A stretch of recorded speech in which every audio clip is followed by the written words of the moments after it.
오늘 주신 말씀 시편 109편 말씀입니다. 시편 109편 오늘은 전체를 다 읽을 텐데 시편 109편이 시편에 3편이 있는 저주의 시입니다. 그래서 혹시 이 시편을 지금 읽다가 놀라지 마시고 이 저주의 시라는 것을 아시고 여러분 쭉 한번 읽기를 바랍니다. 처음부터 제가 먼저 읽고 교독해서 읽겠습니다. 내가 찬양하는 하나님이여 잠잠하지 마옵소서.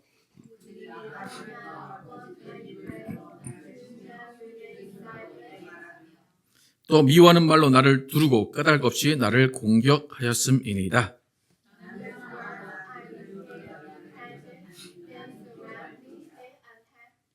그들이 악으로 나의 선을 갚으며 미워함으로 나의 사랑을 갚았사오니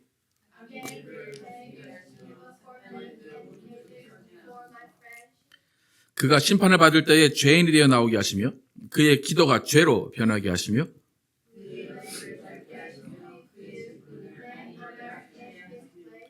그의 자녀는 고아가 되고 그의 아내는 과부가 되며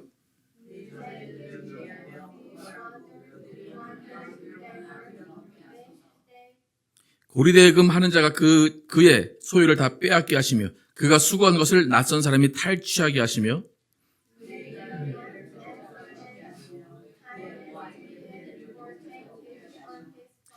그의 자손이 끊어지게 하시며 후대에 그들의 이름이 지워지게 하소서.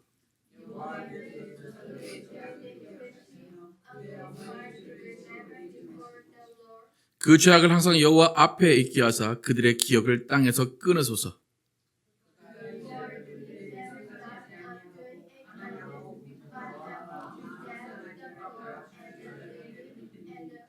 그가 저주하기를 좋아하더니 그것이 자기에게 임하고 축복하기를 기뻐하지 아니하더니 복이 그를 멀리 떠났으며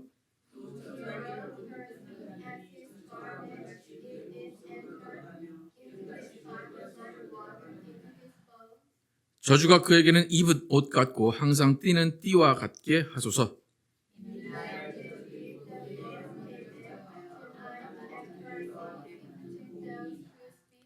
그러나 주 여호와여 주의 이름으로 말미암아 나를 선대하소서. 주의 인자하심이 선하시오니 나를 건지소서.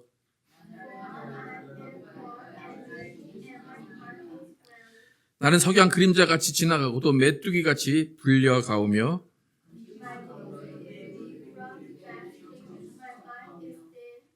나는 또 그들의 비방거리라. 그들이 나를 보면 머리를 흔드나이다.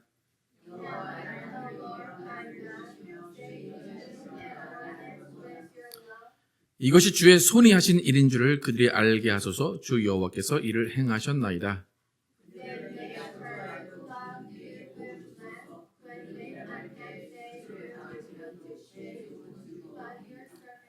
나의 대적들이 욕을 옷 입듯 하게 하시며 자기 수치를 겉옷같이 입게 하소서.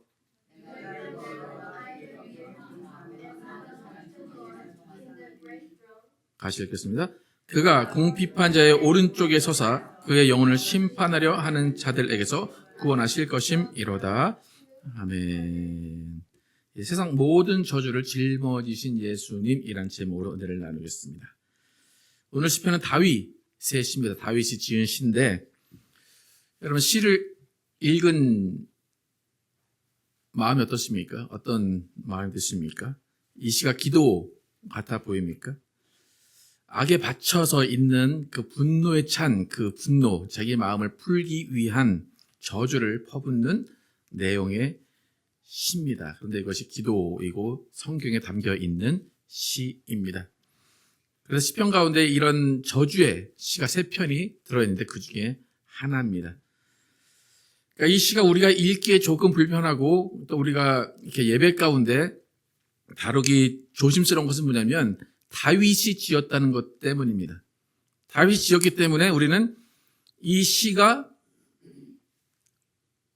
우리 삶 가운데 좀 담고 우리 삶 가운데 적용해도 되는 시라고 생각하게 될까요? 아니면 이건 적용하면 안 돼. 이건 다윗이 잘못이야. 라고 생각하게 될까요?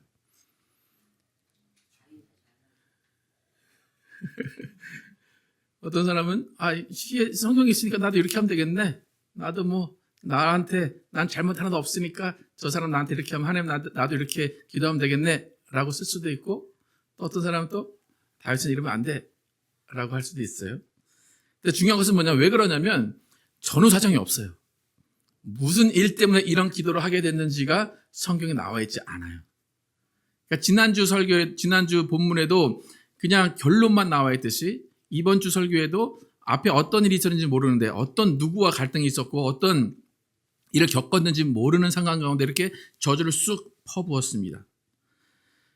그런데 이렇게 센 수위의 기도가, 저주의 시가 성경에 들어 있는 이유는 분명히 있습니다. 여러분 오늘의 설교를 끝까지 들어보셔야 왜 이 시가 성경에 들어 있는지 알 수 있습니다. 근데 우리가 일반적으로 생각할 수 있는 이 시의 어떤 배경이나 이 시의 이유, 일반적인 것들을 잠깐 살펴보겠습니다. 여러분 이 시가 저주의 시입니다. 그렇다면 다윗이라는 사람이 어떤 성정을 가지고 어떤 성품을 가지고 있는지는 우리가 조금 잘 압니다. 그는 복수 안 하려고 하는 사람이고, 그는 하나님의 뜻에 모든 것을 맡기려는 사람이고, 자신의 손으로 누구를 해치려고 하지 않는 사람입니다. 그런데 그의 입에서 이런 저주의 말, 우리가 입으로 담을 수 없을 만큼 심한 저주의 말이 나왔다는 것은 어느 정도의 일을 그가 겪었는지를 우리는 짐작할 수가 있습니다. 그러니까 우리가 요즘 말로 다윗의 잘못이 1도 없는 상황이라고 우리는 상상할 수가 있습니다. 또 하나님 앞에서 자신에게 피해를 준 사람이 명백하기 때문에 그는 이런 시의 저자가 된 것 같습니다. 여러분 이런 이런 저주의 말이 합당한 경우들이 있긴 있습니다. 그죠? 예를 들어 TV를 보면 우리가 많이 접하는 사건 중에 전혀 관계없는 사람인데 길거리 가다가 뒤통수에 돌을 던져서 죽게 했어요. 그 당사자나 그 가족이라면 이 시의 내용이 합당할 수 있습니다. 그죠? 전혀 잘못이 없기 때문에, 전혀 알지도 못하는 사람이 그에게 와서 죽음을 줬기 때문에 그 상황에서 이런 저주의 내용이 합당할 수 있어요.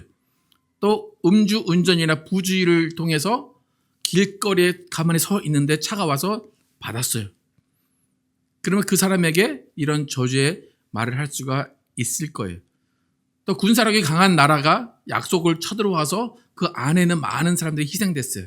아이들, 여자들이 다 희생됐어요. 그러면 그 나라를 향해서 이런 저주의 말이 합당할 수가 있을 것입니다. 그러니까 이렇게 이 시는 명백하게 무고하고 정말 잔인하게 피해를 입힌 사람에게는 이 기도가 적용될 수 있을 것이라고 생각을 합니다. 여러분 이해가 좀 되십니까? 이 사람은 이런 다윗이 어떤 일이 있었는지 모르겠지만 이럴 만한 일을 겪었을 거야 라고 생각이 되십니까? 또 다른 이유, 이런 시가 왜 성경에 있을까라는 다른 이유를 살펴보면 이렇게 막 저주의 시가 쭉 이렇게 들어있어요. 그런데 이 시는 누군가 듣는 거죠. 그죠? 다윗이 누군가 들으라고 하는 거예요. 근데 그 당사자는 듣지는 못해요. 하나님께 했기 때문에.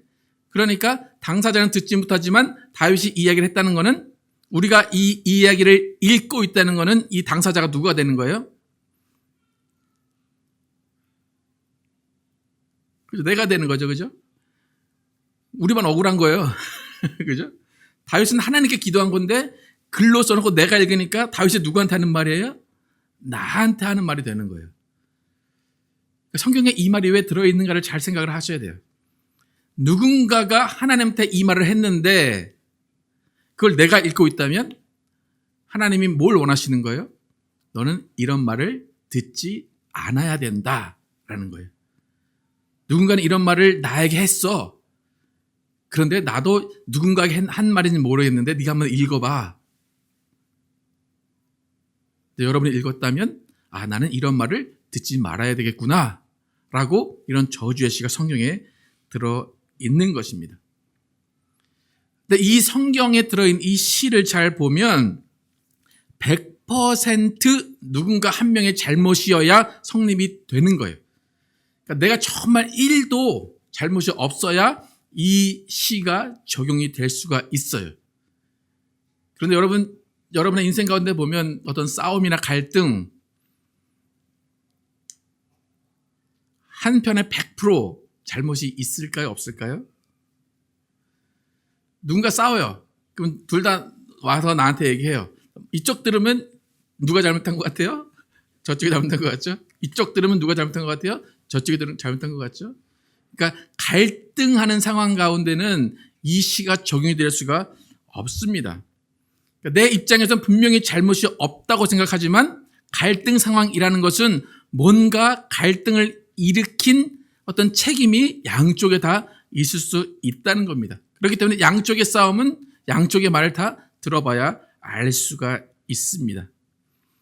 그러니까 지금 이 시는 내가 억울하다고 내 상황을 하나님이 알아달라는 취지로 너도 이렇게 기도해도 돼.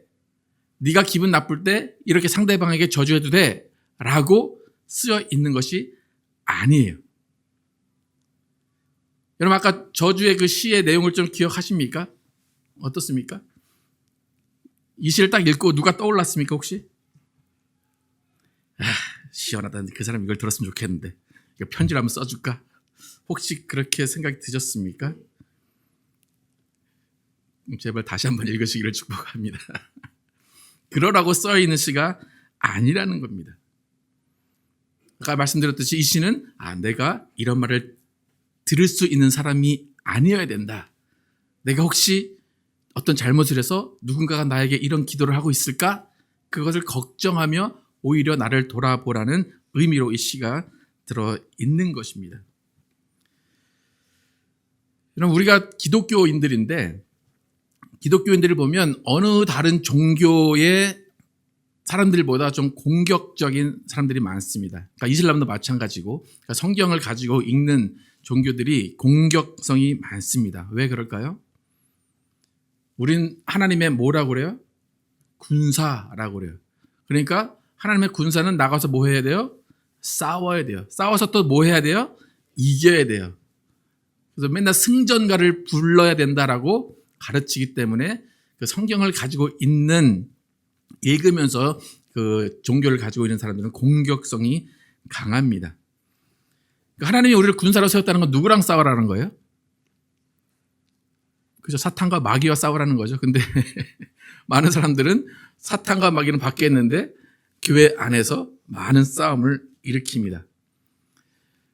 그래서 교회에서 잘하려고 하지만 잘하려고 하는 가운데 공격성이 있기 때문에 싸우게 되고 공격성이 있기 때문에 갈등을 많이 일으킵니다. 그런데 갈등을 일으키는 가운데 이 성경을 읽었다면 이 성경은 마음이 시원해지는 성경 중에 하나입니다. 내 대신 욕을 해주고 있기 때문에. 근데 아까도 말씀드렸지만 이 성경은 그렇게 사용하는 것이 아닙니다. 그러니까 오늘 설교가 되게 조심스러운데 오늘 설교는 다윗이 그냥 이 정도로 그냥 이런 어떤 마음이 있었구나. 다윗도 힘들었겠구나 라고 정도만 여러분 생각하셔야지 나도 다윗이 돼야지 라고 생각해서는 안 됩니다. 근데 중요한 것은 뭐냐면 오늘 다윗이 맨 처음에 서론에서 이야기한 부분을 우리가 많이 적용을 하고 있다는 거예요. 오늘 1절부터 4절까지 한번 함께 읽어보겠습니다. 1절부터 4절까지만 시작. 내가 찬양하는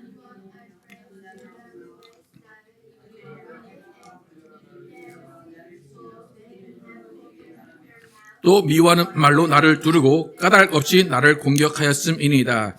나는 사랑하나 그들은 도리어 나를 대적하니 나는 기도할 뿐이라.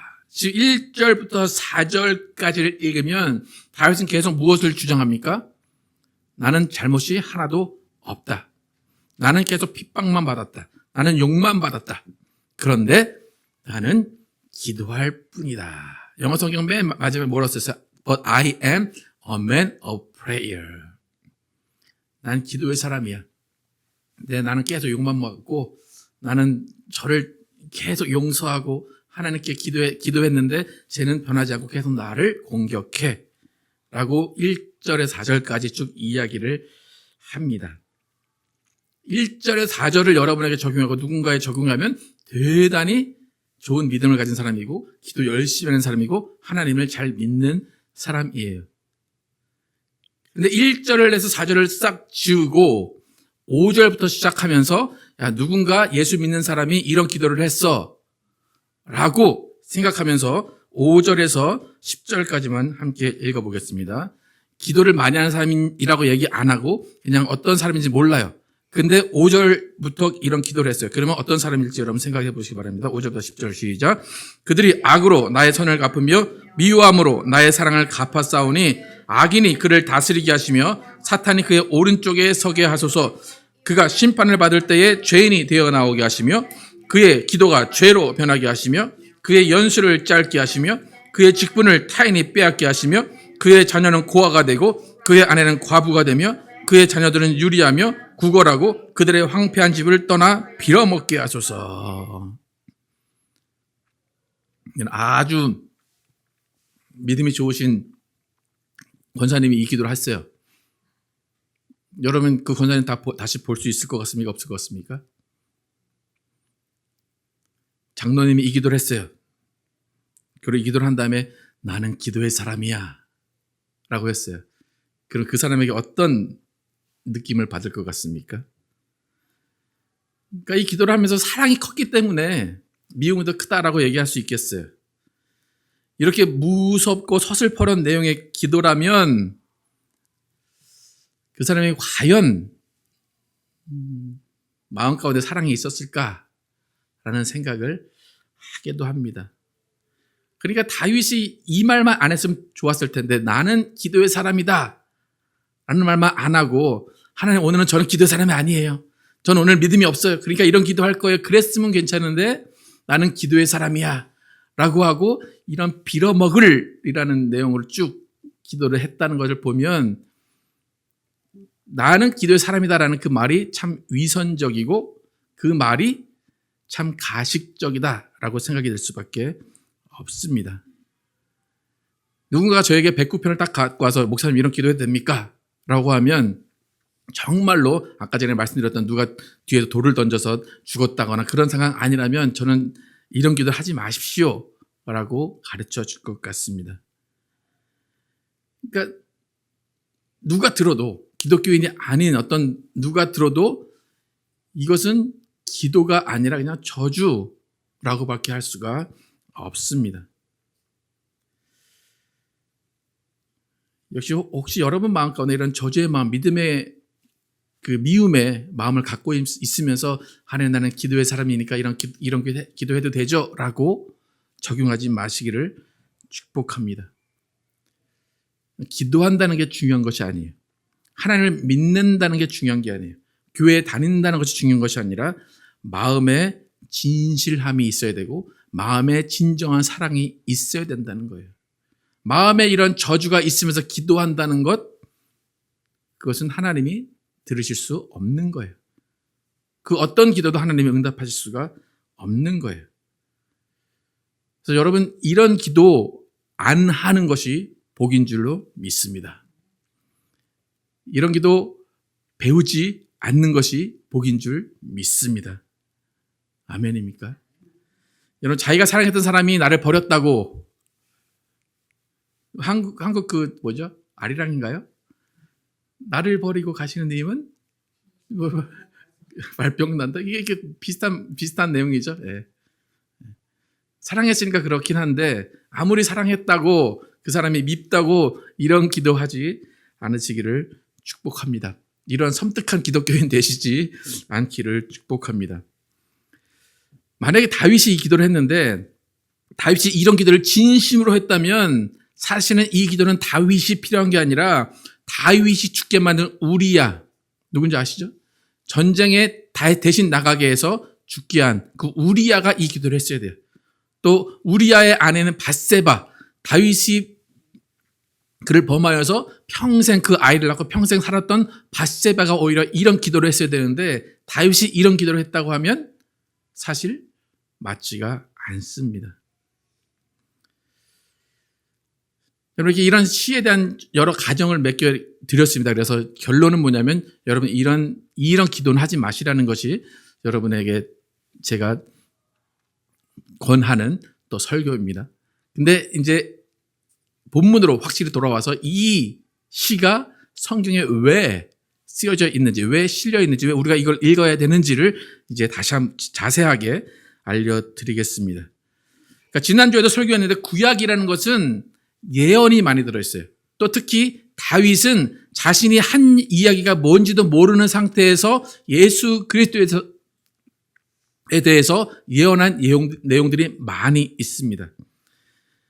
조금 전에 우리는 이런 시는 웬만하면 하지 말라고 했고 이런 상황을 겪지 않았으면 좋겠다 그랬어요.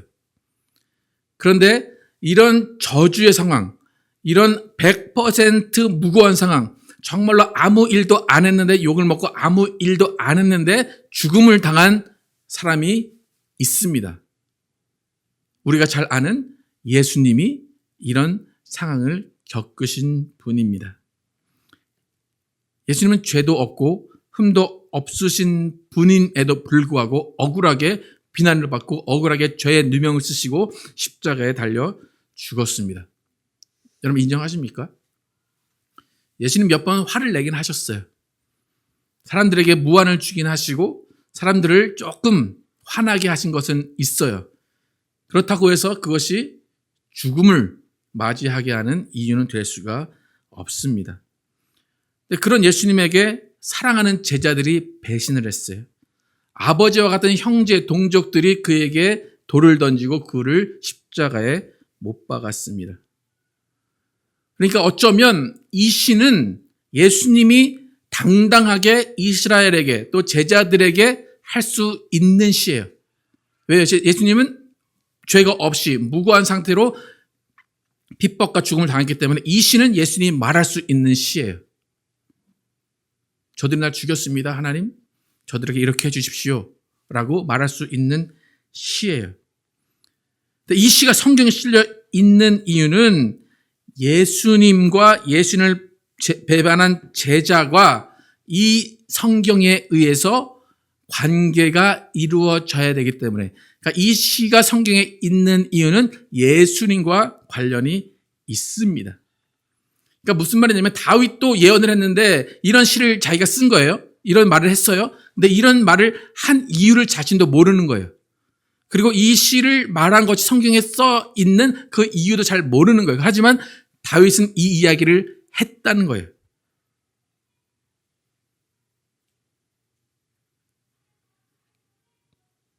이 시가 예수님이 하셔야 되는 말이라면 이 시는 누가 들어야 될 시였을까요?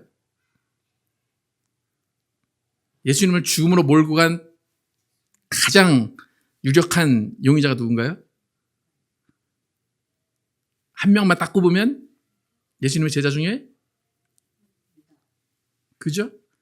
예수님이 가장 사랑하시는 제자 중에 하나였고 예수님을 배반한 유다가 이 시의 저주의 내용을 들을 만한 사람입니다. 사도행전 1장 16절에서 20절 함께 보겠습니다. 시작. 형제들아, 성령이 다윗의 입을 통하여 예수 잡는 자들의 길잡이가 된 유다를 가리켜 미리 말씀하신 성경이 응하였으니 마땅하도다. 이 사람은 본래 우리 수 가운데 참여하여 이 직무의 한 부분을 받았던 자라. 이 사람이 불의 싹스로 밭을 사고 후에 몸이 곤두박질하여 배가 터져 창자가 다 흘러나온지라. 이 일이 예루살렘에 사는 모든 사람에게 알려져 그들의 말로는 그 밭을 아겔마다마라 하니 이는 피밭이라는 뜻이라. 시편에 기록하였으되 그의 거처를 황폐하게 하시며 거기 거하는 자가 없게 하소서 하였고 또 일렀으되 그의 직분을 타인이 취하게 하소서 하였도다. 그러니까 누가가 썼는데 이 시편이 다윗의 입을 통해서 나온 것은 유다가 예수님을 팔 것이라는 것이 성경에 있었고 그 성경이 응해졌음을 알려주기 위해서 이 시편이 성경에 실려 있다는 거예요. 20절에 시편의 기록들을 인용합니다. 20절 다시 한번 읽어볼게요. 시편에 이런 말이 들어있는데 이런 말은 유다, 가론 유다에 대한 이야기야 라고 하는 두 가지 뭐가 있어요? 시편에 기록되었을 때 그의 거처를 황폐하게 하시며 거기 거하는 자가 없게 하소서, 이 이야기가 시편에 있는데 이 시편은 유다, 가론 유다를 위한, 가론 유다가 예수를 팔 것이라는 예언이라는 거예요. 또 한 가지는 그의 직분을 타인이 취하게 하소서. 이 두 구절이 가론 유다가 예수를 팔 것이다 라는 예언이라는 거예요. 아까 109편에 몇 절에 혹시 있었을까요? 다음 거 한번 보시면, 이거 한번 읽어볼까요? 시편 69편 어떤 내용이 확실하게 있었는지, 시편 69편 25절부터 시작. 그들의 거처가 황폐하게 하시며 그들의 장막에 사는 자가 없게 하소서. 그 다음에 그의 연수를 짧게 하시며 그의 직분을 타인이 빼앗게 하시며. 그러니까 시편에 이런 기록이 있었잖아요. 근데 이 기록이 그의 연수를 짧게 하시며 그의 직분을 타인이 빼앗게 하시며, 이것이 누구의 이야기라고요? 가론 유다의 이야기라는 거예요. 그렇기 때문에 모든 내용이 어떤 내용인지 몰라도 8절 그 이야기가 성경에 있다는 것이 응하여지게 하기 위해서 성경에 이 내용이 들어가 있다는 겁니다. 여러분, 이런 서슬퍼런 저주의 이야기가 왜 성경에 들어있는지 좀 이해가 가십니까? 이 시는 누구 때문에 있는 거라고요? 가론 유다, 예수님과 가론 유다 때문에 있는 거예요. 그러니까 다윗이 이런 상황을 겪었고 다윗이 이런 마음을 진심으로 했다는 것이 아니라, 이 성경은 나중에 예수님이 오실 것인데 예수님을 죽인 자가 저주받는 자야 라고 성경이 응하여지게 하기 위해서 이 성경이 있는 겁니다. 그러니까 여러분, 절대로 이 시를 인용해서 여러분이 의인인 척, 나는 기도하는 사람이다 라고 하면서 내 마음을 풀기 위한 기도로 사용하시면 안 됩니다. 이 기도는 예언을 위한 기도고 성경에 응해지기 위해서 다윗의 입을 통해 나온 기도라는 것을 잊지 마시기를 축복합니다. 그렇다면 예수님은 다윗이 기도를 다 알고 계셨는데 유다에게 어떤 말을 남기셨는지 마태복음 26장 24절 함께 보겠습니다. 시작. 인자는 자기에 대하여 기록된 대로 가거니와 인자를 파는 그 사람에게는 화가 있으리로다. 그 사람은 차라리 태어나지 아니하였으면 제게 좋았을 뻔하였느니라. 예수님도 뭐대로 간다고요? 기록대로 가시거니와, 유다도 무엇대로 그렇게 한 거예요? 기록대로 그렇게 한 거예요. 시편 69편과 시편 108편의 기록이 응하여지도록 그가 그런 일을 했다는 것입니다. 예수님이 이미 저주가 성경에 있었고 예언이 되었기 때문에 그 말을 다시 하실 필요는 없었어요. 근데 중요한 게 뭐냐면, 유다에게 네가 네 일을 해라 그랬잖아요. 네가 네 일을 해라 하시고 나서 그 다음엔 아무런 말씀을 하지 않으셨어요. 지금 말한 게 끝이에요. 오히려 유다가 감당해야 하는 그 직분, 그 일을 그가 함에 있어서 저가 태어나지 않았으면 더 좋았겠다. 그러니까 이 말을 저주의 말로도 쓸 수 있겠지만 이 말을 안타까운 마음으로 들을 수도 있다는 것입니다. 분명히 가룟 유다는 저주를 받아 마땅하고 그는 이 땅에 태어나지 말았어야 할 사람입니다. 하지만 예수님은 그 가룟 유다의 일을 통해서 십자가에 달려 돌아가셨고, 그 십자가에 달려 돌아가실 때 유다의 죄도, 유다의 배반도 모두 예수님이 감당하시고, 유다에게 가야 할 저주도 예수님이 감당하시고 돌아가신 것입니다. 여러분, 저주라는 것은 누군가가 끊지 않으면 끊어지지 않는 거예요. 저주라는 것은 희생양이 없으면 없어지지 않는 게 저주입니다. 그렇다면 그 저주를 끊을 수 있는 희생양은 누구냐면 억울하게 죽어야 돼요. 억울하게 누명을 쓰고 죽어야 그 저주가 끊어집니다. 누군가가 죄인이 아닌데 그 죄를 짊어지고 가야 그 죄가 더 이상 죄로 남지 않는 거예요. 여러분, 예수님은 우리 모든 저주를 다 짊어지고 돌아가셨습니다. 어느 누구도 짊어질 수 없는 그 저주와 그 죄를 예수님이 다 감당하시고 돌아가셨기 때문에 이제부터는 어느 누구도 저주를 받지 않고 저주를 하지 않으며 살 수 있도록 예수님이 만드셨습니다. 오늘 이 시를 통해서 여러분 느낀 것이 좀 있으십니까?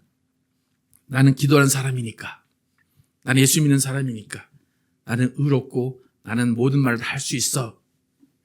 그렇게 생각하시면 안 됩니다. 우리가 예수 안에서 예수를 믿고 살아가는 것은 우리가 구원받은 목적은 오직 하나님의 사랑을 받고 사랑을 베풀고 영광을 돌리며 사는 것입니다. 여러분, 시편 109편이 저주의 시라는 것을 기억하시고 다음에 이제 시편을 읽어가셔서 109편은 그냥 넘어가시기를 축복합니다. 네.